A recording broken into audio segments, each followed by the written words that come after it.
"Don't open that door," my son's neighbor said quietly as I raised my hand to knock. 3 hours later, I was standing in a hospital room I never expected to enter, and nothing about my family would ever be the same again. I hadn't planned to drive to Phoenix that weekend. My wife had been staying with our son Brandon and his wife Nicole for 10 days, and for the first 8, everything seemed fine. Short texts, a few photos of the backyard garden Nicole had been working on, the occasional voice message from my wife saying she was resting well and enjoying the slower pace. Margaret had been dealing with a stubborn chest infection through most of September, and the dry Arizona air was supposed to help her breathe easier than the humidity back home in Savannah. Then the messages stopped. Not gradually, not with any explanation, just stopped. 2 days of silence from a woman who had texted me good morning every single day for 41 years of marriage. I called Brandon on Thursday evening. His phone rang 5 times and dropped to voicemail. I tried Nicole. Same result. I told myself there was a reasonable explanation. Maybe they'd gone somewhere without reception. Maybe Margaret had left her phone in the car and was napping. I'd spent 34 years practicing internal medicine, and I knew better than most people how easy it was to catastrophize a silence. Patients' families did it every day in my office. I would not do it to myself. By Friday noon, with still no response to 4 texts and 2 voicemails, I was in my car heading west on I-20. The drive from Savannah to Phoenix is 19 hours if you push it. I stopped twice for gas and coffee, kept the radio off, and let my mind work through the possibilities the way I used to work through a differential diagnosis. Chest infection lingering. Reaction to a new antibiotic. Margaret sleeping more than usual. Brandon and Nicole overwhelmed with hosting and simply forgetting to respond. Each explanation felt plausible and insufficient at the same time. I arrived in their neighborhood just after 11 Saturday morning. Brandon and Nicole lived in a newer development on the east side of the city, the kind of place where every house had the same tan stucco exterior, and a 2-car garage, and a xeriscape yard full of gravel and drought-resistant plants. Their house was at the end of a quiet street. Both cars were in the driveway. The blinds were drawn against the desert sun. I parked at the curb, walked up the front path, and had just raised my hand to knock when the door of the house next door opened. "Don't open that door." The voice was calm, careful, not a shout. I turned. A woman in her late 50s stood on the neighboring porch. Silver hair cut short, reading glasses pushed up on her forehead, a coffee mug held in both hands. Her expression was the kind that people get when they've been rehearsing something difficult. "Are you Margaret's husband?" she asked. "The doctor from Georgia?" The fact that she knew those 2 things about me before I'd said a single word made my chest feel tight in a way that had nothing to do with my own health. "I'm Arthur Caldwell," I said. "Yes." She came down off her porch and crossed the narrow strip of gravel between the properties. "My name is Helen Marsh. I've been trying to decide what to do for 2 days." She looked at the drawn blinds on Brandon's house, and then back at me. "I think you need to hear some things before you go in there." She told me quickly, in the efficient way of someone who had organized her words carefully.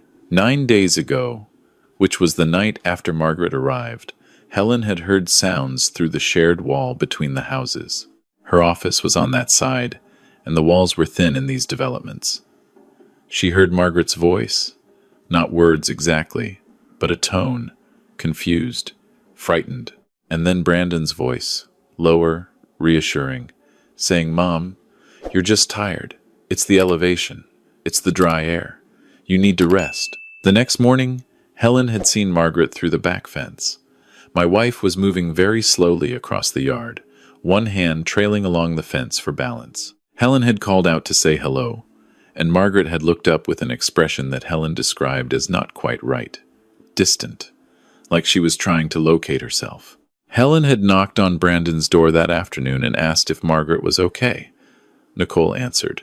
"Everything was fine," she said.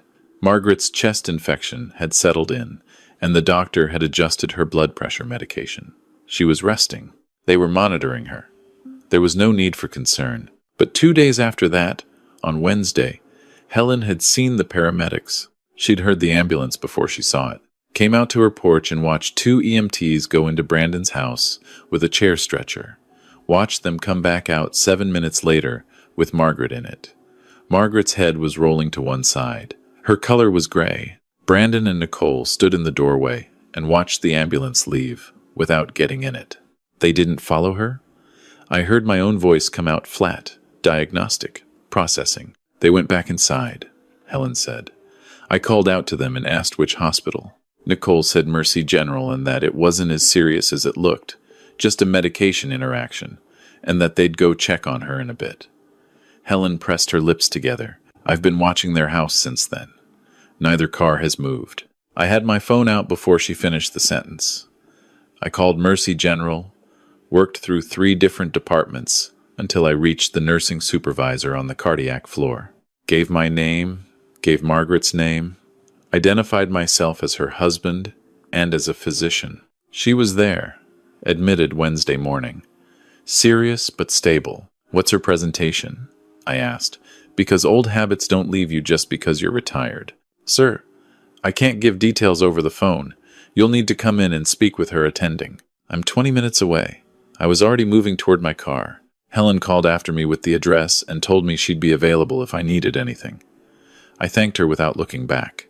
My focus had already narrowed to one fixed point. At the hospital, I found Margaret on the 4th floor, in a room with 2 other patients. She was awake when I walked in, which undid something inside me that I'd been holding rigid for 19 hours of driving. Her eyes found mine and filled immediately. Arthur. Just my name, but she said it the way you say a word you thought you'd lost. I pulled a chair close and took both her hands. Her grip was weaker than it should have been.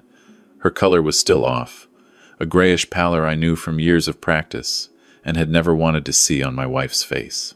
Her attending physician was a cardiologist named Dr. Reyes, a precise, careful woman who met with me in the hallway while a nurse sat with Margaret. Dr. Reyes laid out the situation without softening it. Margaret had been admitted with dangerously elevated levels of metoprolol in her system. Metoprolol was one of the medications she'd been taking for her blood pressure for 6 years. She took 50 milligrams a day. Her toxicology on admission showed levels consistent with 2 to 3 times that dose, sustained over multiple days. Is she on a different formulation? I asked. Extended release? Did someone change her prescription? Dr. Reyes shook her head slowly. That's what we're trying to determine. The levels we found aren't consistent with a one-time accidental double dose. They suggest ongoing, elevated intake. She paused. Mr. Caldwell. Her prescription bottle was brought in with her personal belongings. The pills inside are a higher dosage than what's printed on the label. I stood very still in that hallway, while the implication arranged itself into something I could see clearly. Someone had replaced the pills, not dropped the wrong bottle in her bag, not confused 2 medications. Replaced the pills inside a labeled bottle with a higher dose than what Margaret thought she was taking. She'd been taking what she believed was her normal 50 milligram dose every morning and receiving 150 instead. For 9 days, that level of sustained overdose in a patient her age with her cardiac history, I said carefully. What's the risk profile? Dr. Reyes looked at me directly. Significant. We're treating her for beta blocker toxicity. She's responding, but she required intervention for bradycardia twice in the first 24 hours. I thanked her and went back to Margaret's room. I sat beside her and we talked quietly while the monitors beeped their steady rhythm. I asked her to tell me everything she remembered from the past 10 days. She told me about the first 2 days, which had been pleasant. Dinners on the back patio, a drive to see the botanical garden, Nicole bringing her tea in the mornings. Then, around day 3, she'd started feeling unsteady, dizzy when she stood, short of breath climbing stairs. She'd mentioned it to Brandon, and he'd said the elevation was affecting her, that Phoenix was over 1,000 feet higher than Savannah, and her body needed time to adjust. She'd accepted that. It seemed reasonable. By day 5, she'd been spending most of the day in the guest room, tired in a way she couldn't account for. She'd tried to call me one evening, she said, but her phone had died and she couldn't find her charger anywhere in the room. I asked Nicole for a charger, Margaret said. She said she'd find one and bring it. She never did. Her phone, a dead phone that stayed dead for 5 days. My wife, who had texted me good morning every day for 4 decades. I thought about that charger for a long moment. Then I picked up my own phone and called the Phoenix Police Department. The officer I spoke with was professional and thorough. I explained who I was, explained Margaret's admission, explained what Dr. Reyes had told me about the pill bottle, and gave him Brandon's address. He told me someone would come to take my statement at the hospital, and that depending on what I reported, they might want to speak with her attending physician as well. I went back to Margaret. She was sleeping, finally, her breathing more even than when I'd arrived. I sat in the chair beside her and did not leave. By 4 that afternoon, I had spoken twice with Detective Paul Okafor, a methodical man in his early 40s who asked his questions in a careful sequence and wrote everything down in a notebook he balanced on one knee. He had already been to Brandon's address before coming to the hospital. Brandon and Nicole were home. Both had been advised that the pill bottle was being submitted for analysis. Their position, Detective Okafor said, is that your wife became confused about her medication schedule while visiting, that she may have taken additional doses herself because she was worried about her chest infection. They say they noticed she seemed unwell, but she insisted she was fine, and they respected her autonomy. She couldn't find a phone charger for 5 days, I said. Okafor wrote something down. That's worth pursuing.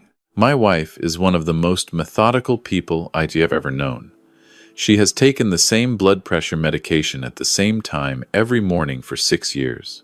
She has never once doubled a dose. I kept my voice level the way I'd kept it level in rooms where I had to tell families terrible things.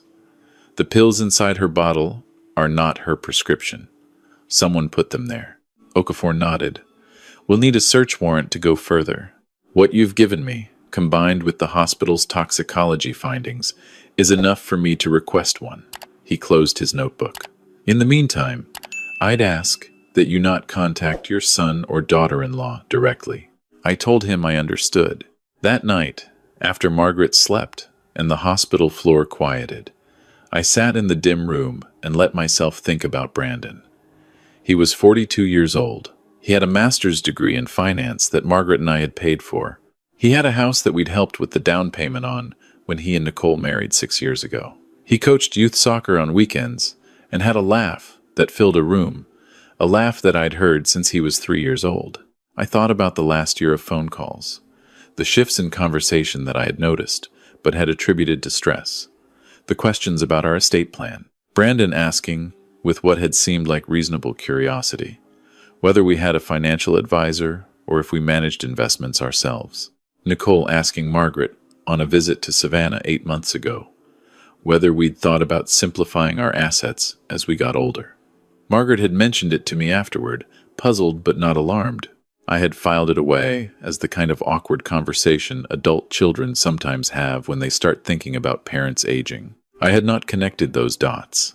A physician spends decades learning that the most dangerous diagnoses are the ones that look like something else for a long time. The symptoms that fit a benign explanation right up until they don't. I pulled out my phone and scrolled through my contacts until I found Raymond Cole. Raymond had been a colleague of mine at the hospital for 20 years before he retired. And before that, he'd spent 8 years as a forensic pathologist for the county. We still had lunch twice a year. He answered on the second ring despite the late hour, and when I explained the situation, I could hear him shift from social mode into professional mode immediately. The formulation matters, he said. If someone switched the pills, they'd need access to higher dose tablets. Metoprolol comes in 25, 50, and 100 milligrams. The shape and color are different between doses. Did Margaret notice anything different about her pills? I hadn't asked her that. I made a note to ask in the morning. The sustained nature of it is what tells the story, Arthur. An accidental single overdose presents differently. What you're describing is someone who understood the pharmacology well enough to know that incremental elevation would look like a worsening medical condition rather than poisoning. Someone with medical knowledge, I said. Or someone who did their homework. Raymond paused. You know what this is. I did know what it was. I just needed to hear it organized into words. Thank you, Raymond. You need me to talk to the detective. I'll talk to the detective. Margaret asked me the next morning, when she was clearer and stronger, whether I had noticed anything different about her pills before she left for Phoenix. I asked her what she remembered. She thought for a moment and said she'd refilled her prescription the week before she left, from the pharmacy she always used. The pills had looked the same as always. But 2 days into the visit, she said, she had noticed that the tablets seemed slightly smaller than she remembered. She had told herself that pharmaceutical companies changed their formulations sometimes, that she was probably imagining it. She had not been imagining it. Detective Okafor called me Tuesday morning.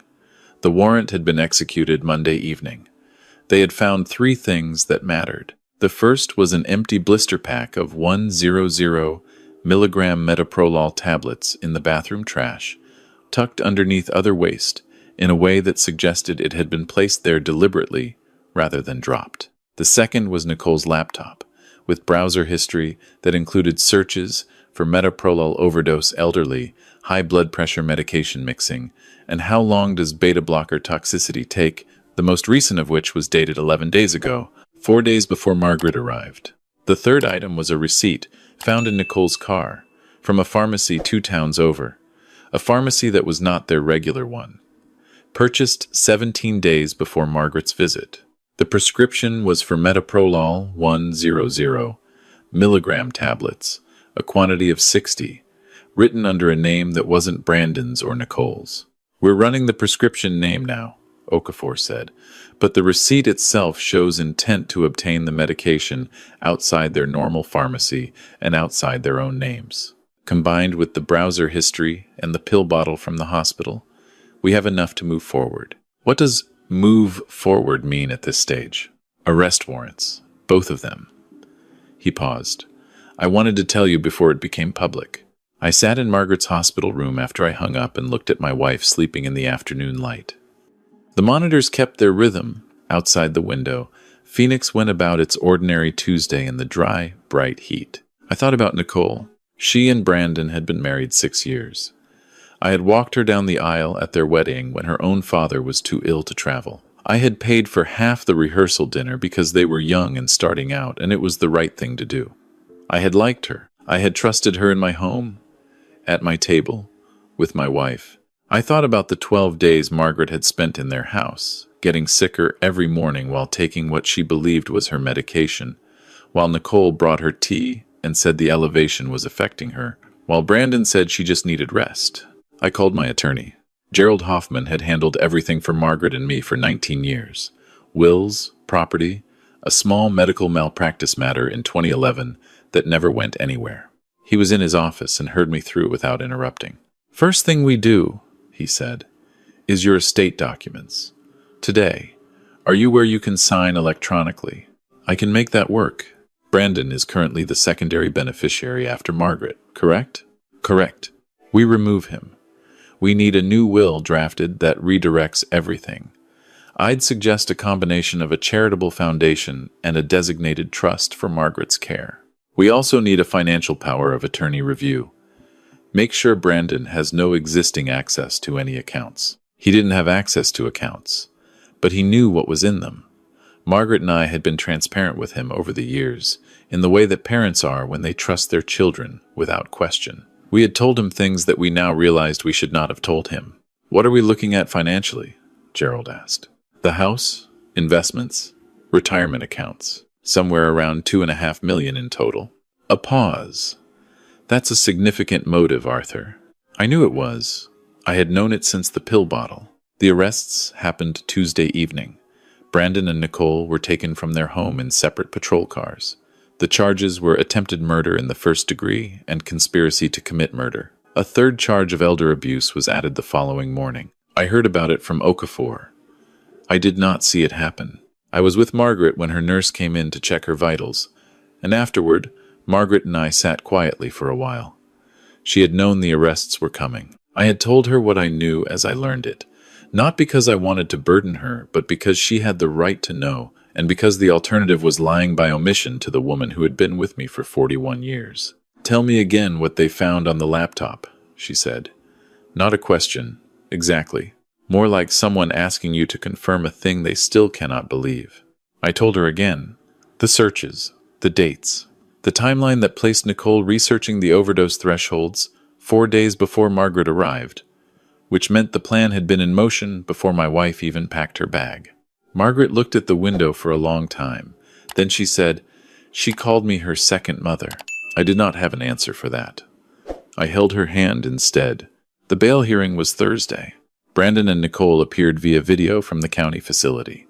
The prosecutor argued for high bail, given the premeditation, the flight risk created by their financial situation, and the vulnerability of the victim. Their attorney, a defense lawyer named Garrett Flynn, argued that his clients had no prior record and deep community ties. The judge set bail at $300,000 each.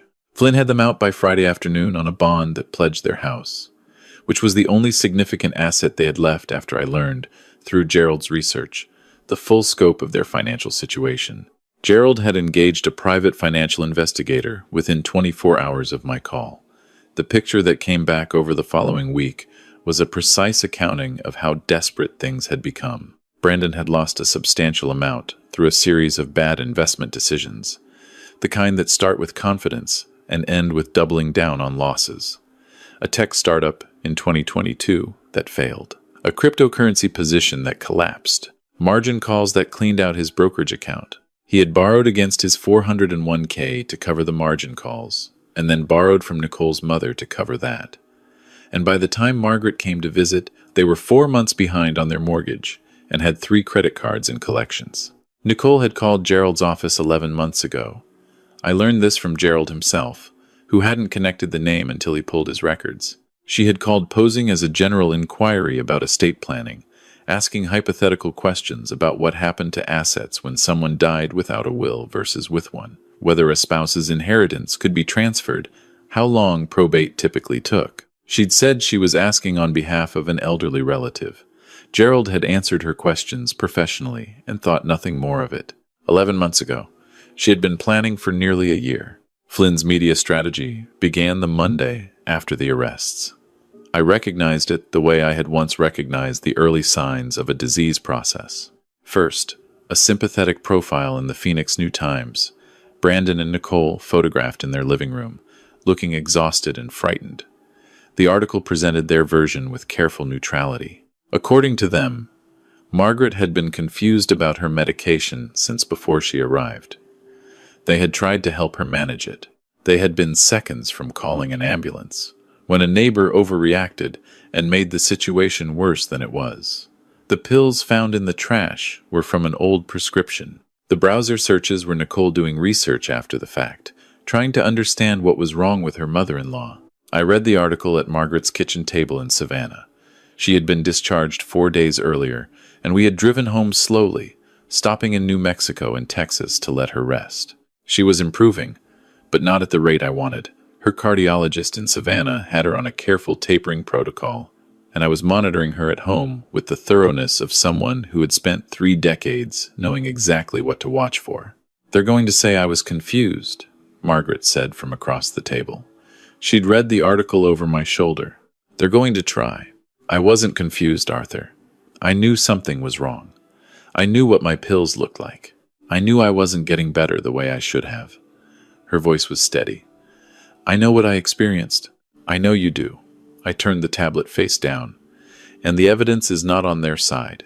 I called Raymond Cole that evening.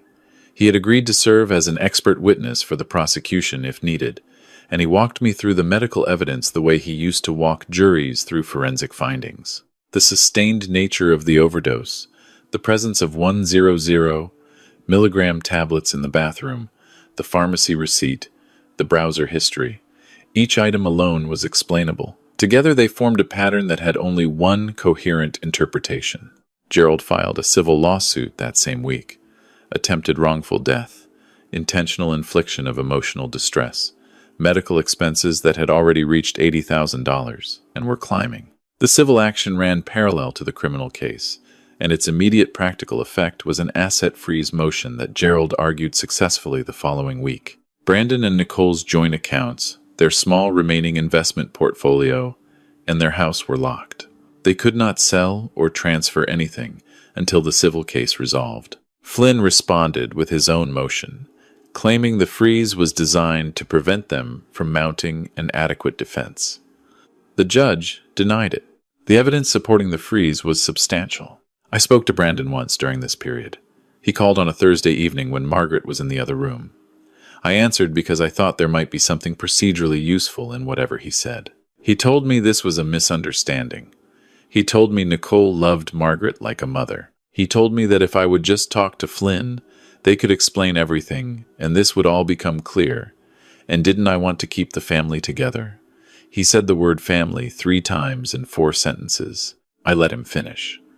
Then I said that family was the reason I was pressing every charge available to me, because what he and Nicole had done was not something a family member did, and calling it a family matter was an insult to what the word meant. He hung up. Nicole's attorney filed a separate motion 2 weeks into the process. She was arguing that Brandon had been the architect of the plan, that Nicole had known something was wrong but had been afraid of him, that she was as much a victim as a perpetrator. It was a legally thin position given the browser history on her laptop and the pharmacy receipt found in her car, but it had the effect of splitting their defense. Brandon and Nicole were no longer presenting a unified story. Each of them was now pointing at the other. I had seen this before in my career, not in courts but in families.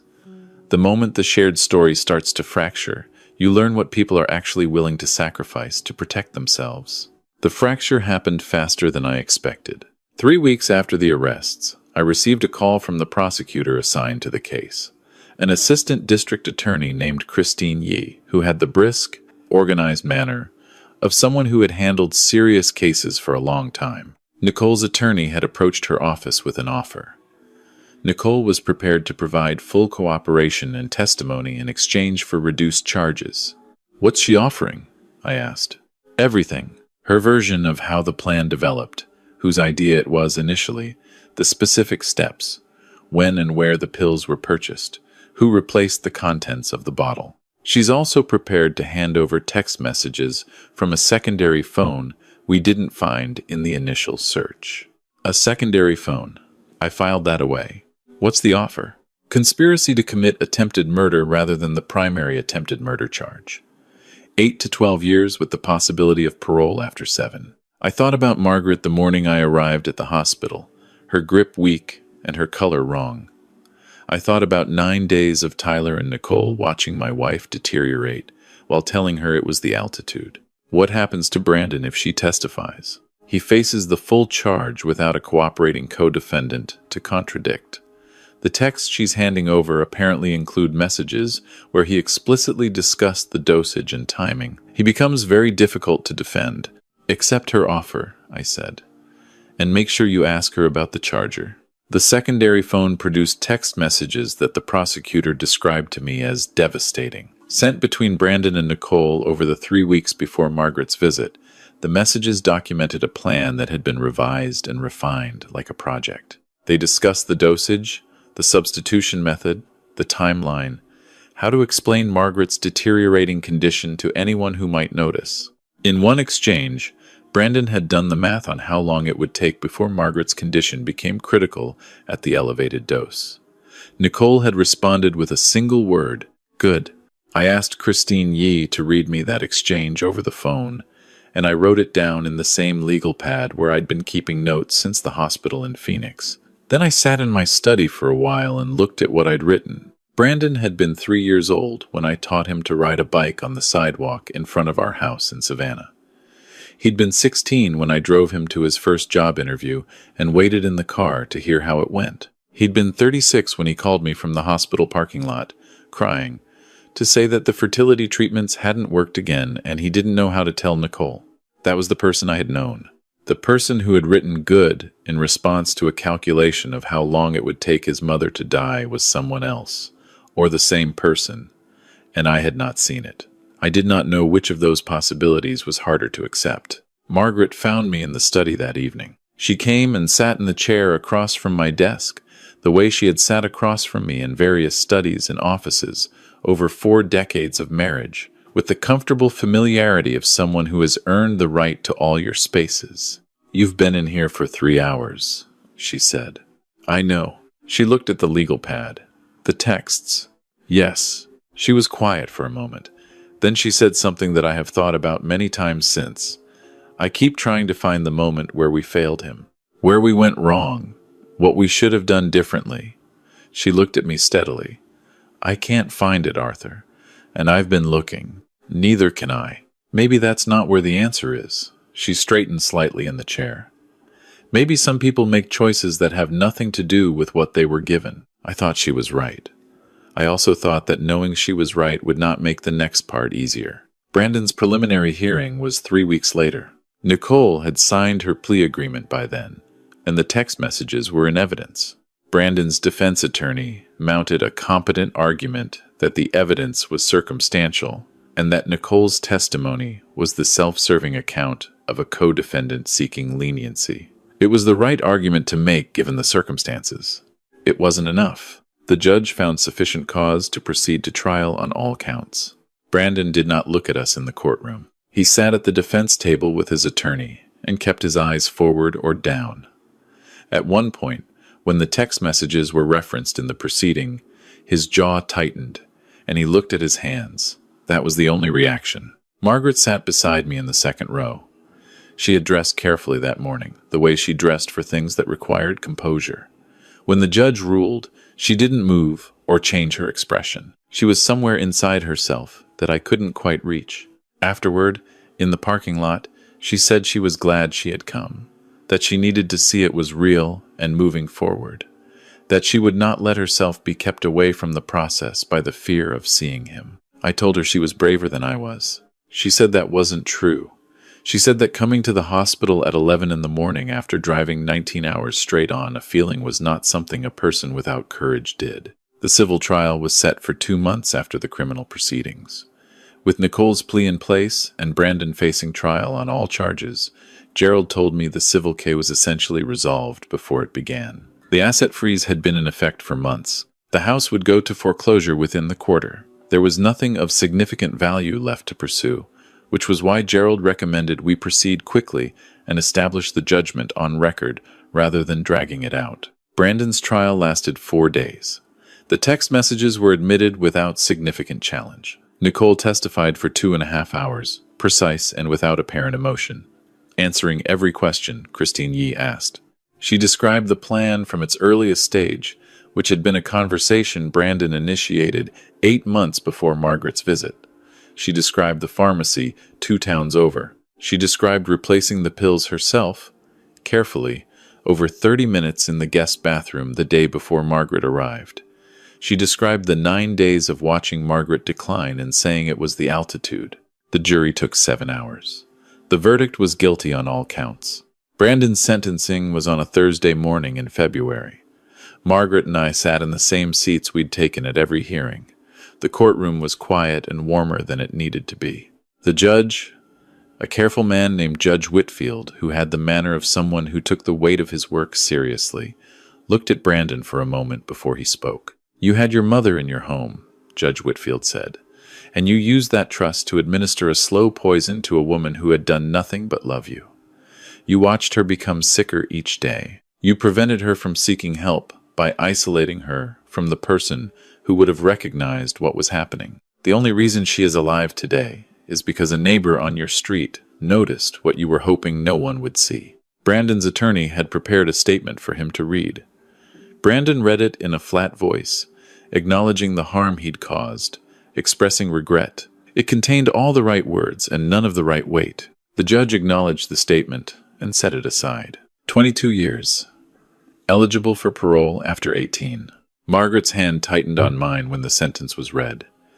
That was the only response she allowed herself in the courtroom. Nicole was sentenced separately, the same afternoon. Her cooperation had produced the evidence that convicted Brandon, and the judge acknowledged that plainly.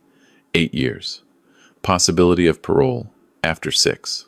The civil judgment came 2 weeks later. Gerald had requested a figure that reflected Margaret's medical expenses, ongoing cardiac monitoring costs, pain and suffering, and the extended disruption to her health and daily life. The judge awarded $1.2 million. It was money we would never see. Brandon was in state custody. Nicole would be for years. Their house had already gone through foreclosure. There were no assets remaining to attach. "The point was never the money," Gerald said afterward. I know I said. Put it on record. It's permanent. If either of them ever receives an inheritance, wins a settlement, earns money beyond subsistence, we can pursue it. I thanked him and said I thought that was enough. Margaret's recovery continued through the winter and into spring. Her cardiologist in Savannah was cautious, but ultimately encouraged by her trajectory. She walked every morning, first just to the end of the block and back, then gradually further. She read. She tended the garden she'd been neglecting since fall. She called her sister in North Carolina every Sunday and talked for an hour. She did not talk about Brandon often. When she did, it was usually in the evening, when we were sitting on the back porch watching the light change. Not long conversations, short observations. She had been thinking about something he'd said when he was 12. She had dreamed about a vacation we took when he was in high school. She was trying to locate the person she remembered inside the facts of what he had done, and she was finding it difficult, which I suspected was the appropriate response, rather than a problem to be solved. I thought about what a colleague of mine had said once, years ago, after a particularly hard case. That grief doesn't always announce itself clearly. Sometimes it arrives wearing the clothing of something else. Routine, work, conversation. You think you're fine because you're functional, and then one morning you're in the grocery store and you see a man about your son's age laughing at something on his phone, and you have to leave your cart and go sit in the car for a while. I had several mornings like that. Helen Marsh came to visit in late March. We flew her out to Savannah. It was Margaret's idea. She had spoken to Helen twice on the phone since the trial, and she wanted to thank her properly, face to face, in our home. Helen arrived on a Friday evening and stayed through Sunday. We took her to our favorite restaurant on the river Saturday night and stayed for 2 hours after the meal, just talking. Helen said she had asked herself, dozens of times since that morning she had stepped off her porch, whether she should have acted sooner, whether she should have called someone the first night as she heard Margaret's frightened voice through the wall, whether the 2 days of hesitation had cost Margaret something permanent. Margaret looked at her across the dinner table and said, with the directness that I had loved in her for 41 years, that Helen had done exactly what was needed at exactly the moment that mattered, that she had not hesitated when a stranger raised his hand to knock on a door, that she had said the words that changed everything, and that Margaret was sitting at a dinner table in Savannah because of them. Helen cried a little. Margaret passed her a napkin, and they moved on. Before she flew back to Phoenix, Helen mentioned that she'd been told the house next to hers was under contract to a young couple, new neighbors. She said she was glad that the house had been sitting empty since the foreclosure, and empty houses changed the feel of a street. I thought about how ordinary that was. A house sold, new people moving in, a street returning to its normal life. Inside what had been Brandon's house, 2 strangers would unpack their things and choose which room would be the office and argue gently about where to put the couch. They would meet Helen over the fence, and she would be a good neighbor to them, the way she had been a good neighbor before. The ordinary world continues. That is both the comfort and the difficulty of it. On a Wednesday evening in April, Margaret and I drove down to the waterfront and walked along the river. She wore the light jacket she always wore when the spring evenings were still cool off the water. We walked at her pace, which was slower than it used to be, but steadier than it had been in February. At a certain point, she stopped and turned toward the water. The evening light was doing something interesting on the surface. "Are you glad you drove to Phoenix?" she asked. It was not a question I had expected. "Yes," I said. "Obviously. I know why you did it. 19 hours on a feeling." She was quiet for a moment. "I've been thinking about that. About what it means that you did that, without knowing for certain what you'd find, just because you knew something was wrong. 41 years, I said. You learn when something is wrong." She smiled at the water. "That's what I've been thinking about." She turned to look at me. "They thought they could isolate me, take away my phone, keep me in that room, tell me it was the altitude. They were trying to make me invisible."